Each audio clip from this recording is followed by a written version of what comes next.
Baik teman-teman sekalian, kami 4 Presiden Buruh, saya bersama Bung Iqbal, Bung Jumur Hidayat, bersama Ibu Eli Rosita Selaban. Yang pertama, Gerakan Buruh Indonesia mendukung penuh Presiden Prabowo Subianto, dan kami menegaskan kami bukan berada di belakang Presiden, kami berada di belakang Presiden. Dan yang pasti, kami mendukung demonstrasi yang damai. Tetapi kami tegaskan, kami menentang perusuh-perusuh yang mencoba mengganggu stabilitas politik dan ekonomi di Indonesia.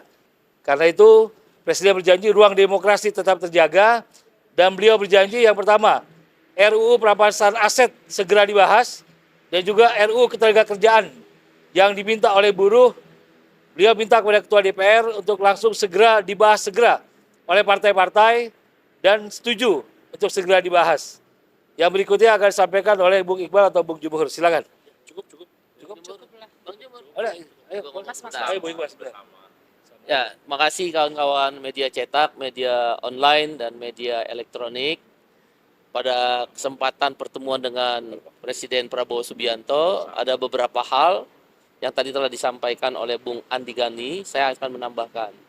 Pertama, kami mengusulkan dan berpendapat demonstrasi tetap harus diberi ruang.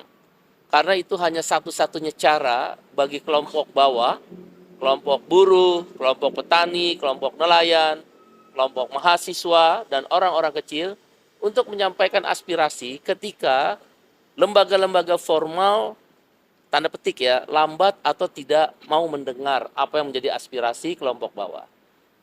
Tentu demonstrasi ini harus konstruktif, konstitusional, anti kekerasan, dan tidak boleh anarkis. Dan pada titik itu Bapak Presiden setuju. Yang kedua, yang perlu diperhatikan oleh anggota DPR RI adalah kebiasaan flexing dan hedon.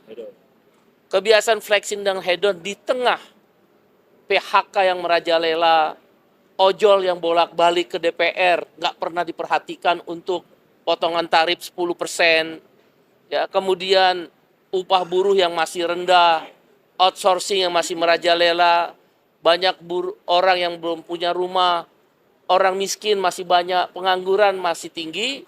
Flexing dan hedonisme itu tadi kami sampaikan kepada Mbak Puan dan juga kepada Bapak Presiden Prabowo Subianto untuk benar-benar tidak dilakukan oleh anggota DPR RI.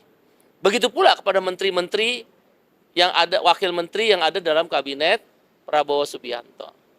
Yang ketiga, kami membawa 6 isu utama yang sebagaimana kawan-kawan media sudah mendengar dalam aksi buruh di tanggal 28 Agustus. Ada 3 paket undang-undang yang harus segera dibahas oleh DPR RI. Satu, rancangan undang-undang ketenagakerjaan. Ini pasti benturannya kuat, kepentingannya, tanda petik ya, benturan itu tanda petik. Karena kepentingannya misal tentang outsourcing tarik-menarik, upah murah tarik-menarik, karyawan kontrak tarik-menarik. Dugaan kami tadi saya sampaikan 3 tahun. Padahal sisa yang diberikan oleh MK tinggal setahun lagi. Setahun ini tanda petik DPR malas, tidak membahas padahal sudah ada panjangnya. Undang-undang paket kedua adalah tadi sudah disampaikan Bung Andi, untuk menghilangkan Noel yang lain, yaitu Wamenaker yang terlibat korupsi, maka RUU perampasan aset harus segera disahkan.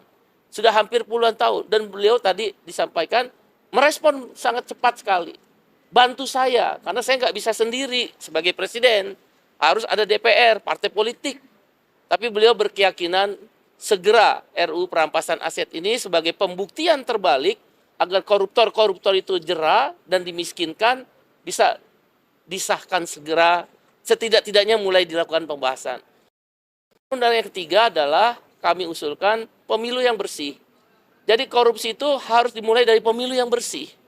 Kebanyakan korupsi terjadi di pejabat negara, baik legislatif, yudikatif, maupun eksekutif. Terutama di legislatif dan eksekutif. Oleh karena itu pemilu yang bersih adalah jalan yang terbaik yang kami namakan redesign terhadap sistem pemilu. Itu 3 paket undang-undang. Nah yang harus cepat, satu, potongan tarif ojol 10% segera dibahas. 2, PHK harus segera dicegah dengan membentuk Satgas PHK. 3, outsourcing harus dihapus sesuai keputusan MK cabut PP nomor 35 tahun 2021. Karena keputusan MK-nya udah keluar nomor 168 tahun 2024. Dan yang keempat, reformasi agraria, reformasi pajak. Reformasi pajak yaitu pajak THR, pajak kita udah tahu kita THR habis ongkos, masih dipajakin. Pesangon kita kan nggak punya duit, dipajakin. Tabungan kita di jam sostek JHT dipajakin. Nah, kami mengusulkan pajak-pajak THR, pajak pesangon, pajak JHT dihapus. Dan PTKP pendapatan tidak kena pajak dinaikkan dari 4,5 juta rupiah per bulan menjadi 7,5 juta rupiah per bulan. Tapi sekali lagi ada yang bisa cepat, ada yang tidak bisa cepat berproses, terutama rancangan undang-undang. Prinsipnya Pak Prabowo termasuk dari pemuka agama, kawan-kawan mahasiswa, pemuda, organisasi kepemudaan, dan juga beberapa kelompok lain yang diundang, merespon baik. Bahkan suasana sangat cair dari 4:30 sore sampai jam hari ini. Sampai jam sekarang. Terima kasih semuanya. Terima kasih.